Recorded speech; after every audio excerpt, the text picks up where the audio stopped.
I love my job. I truly do. Boxing is the theater of the unknown,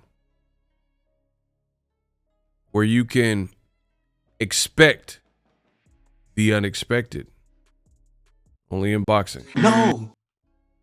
Jaime Munguia knocked out by an unknown opponent who only had four knockouts in his entire career. Boom. You never know. This is why we watch boxing, right? Now, I'm going to give you guys my breakdown. Jaime Munguia, he got knocked out by Bruno Surace of France. You see him on the screen right now. Listen, I ain't even going to hold you. I forgot that this fight was even happening. The fight was not really advertised. It was not promoted well. And it was really thought to be just a insignificant fight to close off the year, a showcase fight. I can't hold you. I don't know who this man is. I watch boxing virtually every day. There's definitely content every day. I know my stuff. I had never heard of Bruno Surace. It was just like some guy they drudged up, expected to lose, and he just pulls out, in my opinion, I think this got to be upset of the year, because here's the thing. I don't know what you guys consider to be an upset, but I have certain parameters, just like knockout of the year. Some of you guys pick like foolish fights for knockout of the year, like fights where it's like low-level bar fights, and then that's your knockout of the year. I don't have that. It has to be like some level of, for a knockout of the year, has to be some level of signature fight, things like that. And then for upset of the year, you know, it really should involve like a high-profile name. And I believe you could say Munguia is that. I mean, earlier this year, he fought Canelo Alvarez, right? In May, he fought Canelo Alvarez.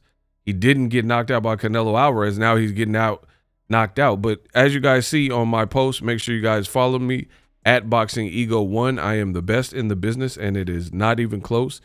We hit 65. Shout out to everybody who listened and followed my Instagram page. It's on the screen. The link is in the description, at Boxing Ego 1. Tap in. I made this graphic for you guys. The thing that's shocking is Munguia got knocked out, embodied by a boxer who only had 4 knockouts in his whole career, and he has 27 fights. So that's a very low KO percentage. And as you guys can see from the pictures, he got destroyed. And listen, I'm going to break down the fight, but we got to get through it.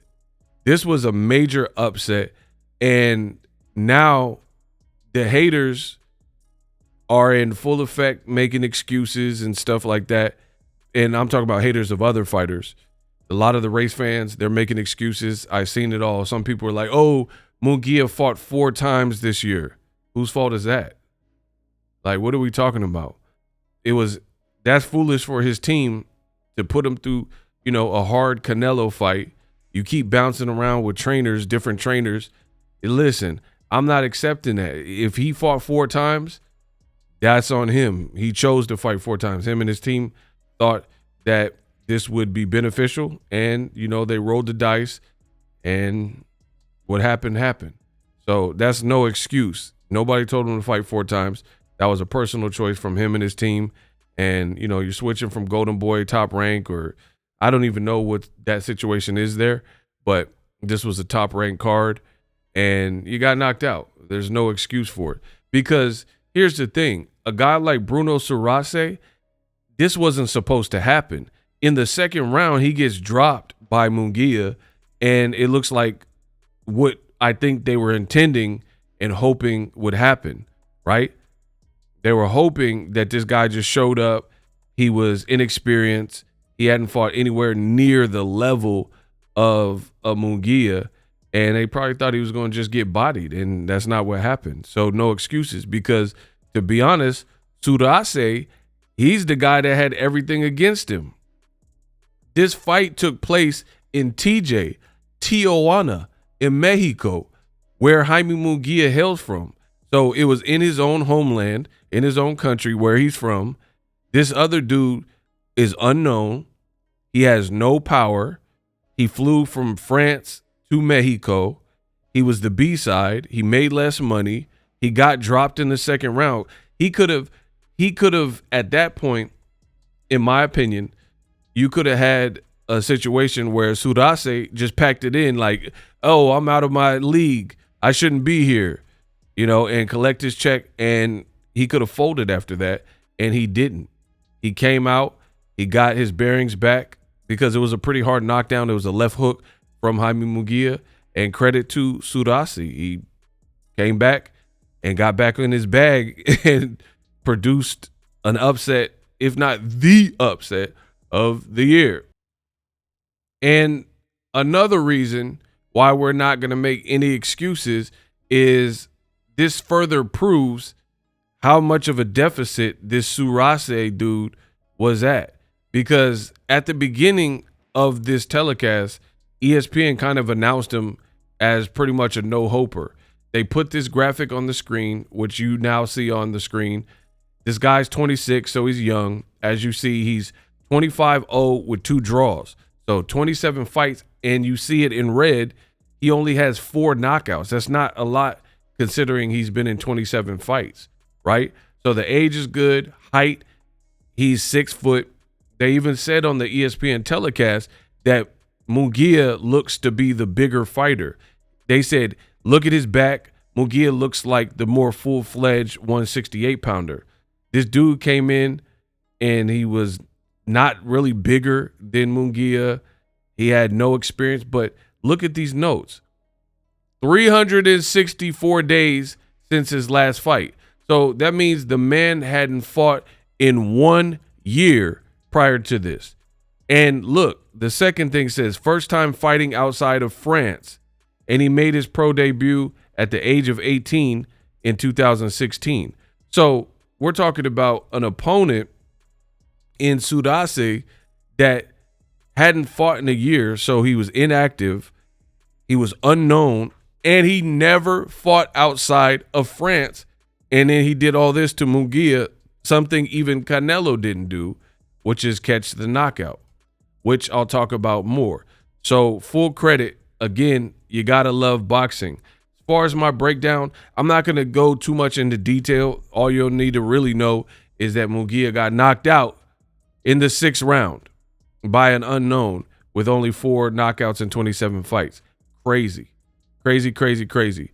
First round, not too much happened. Second round, Surace, he wasn't super active, but there was this moment, and if you watch this fight again, there were red flags that this style was going to be problematic for Munguia, and I'll talk about it more in my breakdown. But in the second round, there were some moments throughout this fight where there's red flags showing up where Surace, what I noticed about him is he was like sneaky.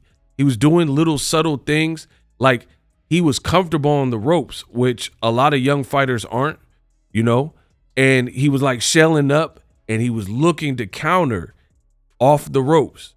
So that was something I noticed immediately. The other thing is, considering he hadn't fought in a year, considering he hadn't fought at this level, considering that he never fought outside of France, he was pretty calm and collected and pretty composed. So the makings for trouble were very present in this fight. Now, I'm the best in the business, and it's not even close. I will never take credit for something I didn't do. I forgot about this fight was even happening. I don't even know who this dude was, so I'm not going to act like I knew coming into the fight that Munguia was going to lose, because I don't even know who Cuz is. But I'm talking about in the fight, when I'm actually watching the fight, you can actually see, if you play back, there were mistakes being made, and Munguia ultimately paid for it. And he paid the ultimate price, and I'll break that down in the next minute. So Surace, he was very comfortable. He was trying to pick his spots, and the commentators, they weren't terrible, but they were still not giving him full credit. And I seen it a mile away where Surace, he was trying to catch. He was throwing, he was loading up on the shots. It's crazy because I've seen guys like that where they don't have much power, but they're throwing like they have all the power in the world. There was a guy that the Muhammad Ali grandson fought, Nico Ali fought, that black dude that kind of looked like Tim Bradley-ish, and he was throwing. He was the same thing. He wasn't like the biggest puncher, but he was throwing like mean. That's how this Surace dude was. He was throwing like and trying to catch with big looping shots and like right crosses and like some. He almost acted like he didn't care that his KO percentage was so low, and he was still fighting like he believed in himself, which is good. And, you know, ultimately it was real good because he caught Munguia, and then Munguia's looking up at the rafters. Again, people making excuses saying it was a long or the count was too short. Bro, he took forever to get up. Look at his cameraman. That has to be Munguia's cameraman. The man looks disgusted. Bro, that has to be Munguia. Look, he on the ground. Surace in the car trying to figure out what just happened. That has to be Munguia's cameraman or Team Munguia because he looks distraught. Oh my God. Oh my. Do. Microphone checker, swinging sword lecture, closing down the sector, supreme neck protector. Better warn him, kid, Mr. Meth. Boiling hot. About to blow his lid from the pressure. Too hot for TV for she. He looked like he going through it, seeing Munguia on the ground like that. That's crazy. Subscribe to the channel. Again, people making all the excuses in the world. He fought 4 times. Bro, he had every advantage. The fight was in Mexico. It was his 4th fight. He was staying busy. He was back with Eric Morales, and he fought a guy where he should have been the bigger puncher. But I've warned you this about Munguia, and I have nothing against any boxer. Munguia didn't do nothing to me. I ain't had no issue with him, but I've always warned about his style. Boxing at the higher level, you can't just take punches with your face and have no defense.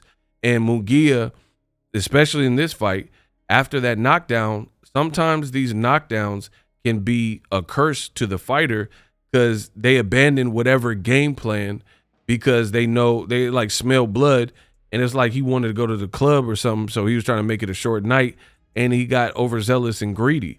If you look at the first round, Munguia, I think with Eric Morales or something, he was trying to like wait his turn and look for spots, but all that was out the window after he got the knockdown. And that's what I think ultimately cost him. You're in there with the fast, twitchy, muscle kind of guy, even though he don't have that much power. You probably underestimated him because of his record, and he's twitchy, and you hurt him, and you just try to jump on him. And I told you about that style in boxing. It usually doesn't last very long in the sport of boxing because you can't just worry about what you're dishing out. You got to be able to take it. And what I've seen with Munguia is combinations are nice, as we see from a lot of Latino fighters, Hispanic fighters, Mexican fighters. But Munguia specifically, he's just worried about his offense. And there were moments throughout this fight where Surace, he might not have won the round, but he was sending these warning shots, and he was clipping Munguia, and Munguia was just like, because I guess he was relying on his chin or whatever, he just felt he can muscle through it and power through it. And again, that's why I got caught.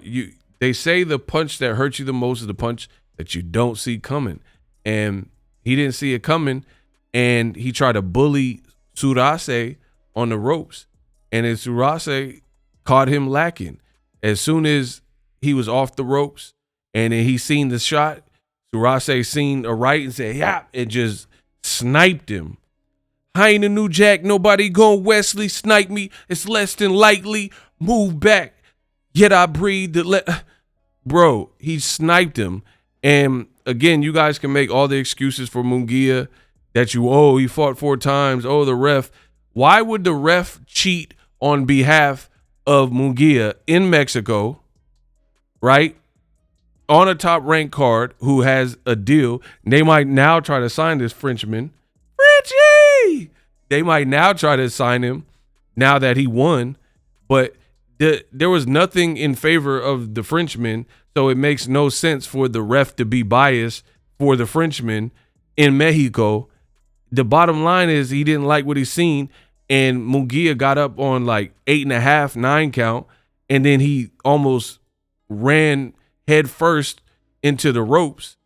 I mean, what do you expect from the referee? Great referee. Great refereeing. Look, he running into, that's when he stood up. Like, why would the fight continue when he stood up and he started running into the ropes like a ram or like a goat or something? Does that look, he got up at like late, like an 8 or 9 count, and his body's like start running into the rope. He clearly is hurt, don't have his legs. And this dude from round 1 was looking to pick him off with shots. They even said it on the telecast. They said he's looking for his singles and like home run shots. And he got that Kraft single off and he melted that cheese. That's all I'm saying. So never heard of the dude. I respect all fighters, and I respect boxing. So, it's the way the cookie crumbles. He made a name for himself today, and, I'm definitely going to be checking for him. Now, in my caption, make sure you guys follow me on social media, link in the description. I also said that it's funny because boxing fans will hate on guys like Gervonta Tank Davis for fighting Lamont Roach, who is a champion from a lower division, a division below. And he happens to be the same size as Tank Davis, and he knows him well from the amateurs. You got a guy that Tank's fighting in Lamont Roach, who is a great fighter with all these things, but people are hating on Tank. And because it's Tank, you assume it's going to be easy work or cherry pick or whatever people say in the comment section. Meanwhile, Munguia, he got 40-plus fights, including a Canelo fight, and he just lost to a no-name guy that on paper has no power. He only had 4 knockouts. 4. That's not that many considering how many fights he had. So it's funny to me because y'all really don't know about boxing.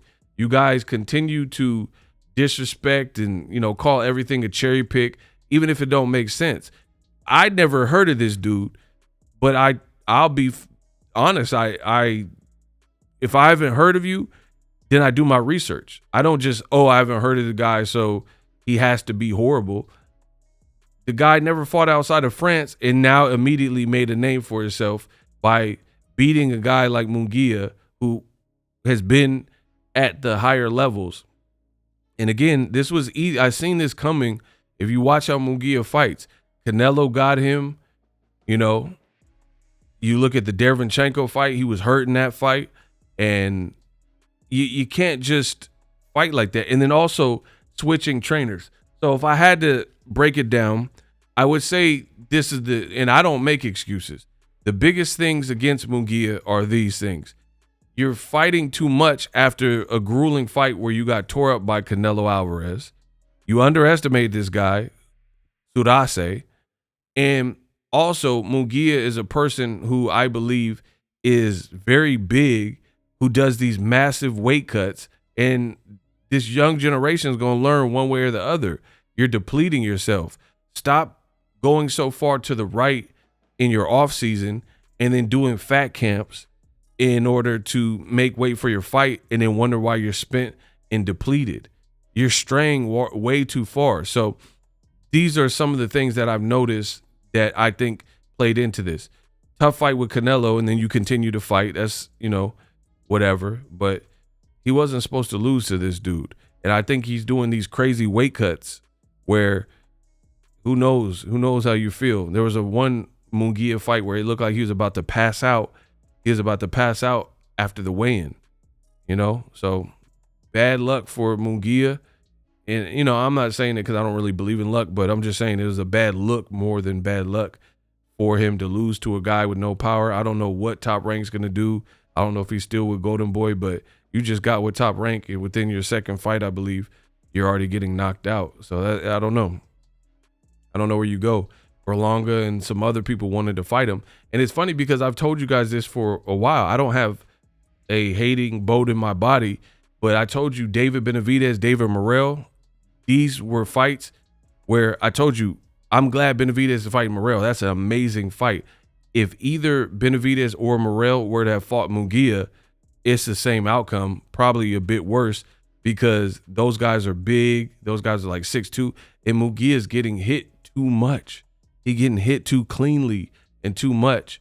And then also worried so much about his offense where, like, yeah, okay, John Ryder, who just got broke up by Canelo Alvarez, who's like 5'6", it looks like. He looks like way smaller than Munguia.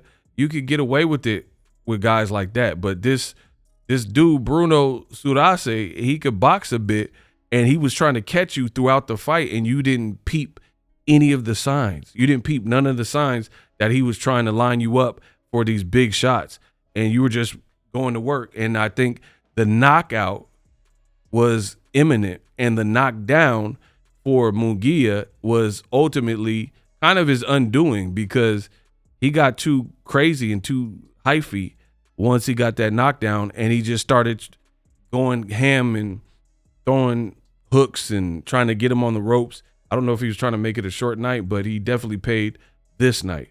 Let me know how I did. That's what really happened. Subscribe.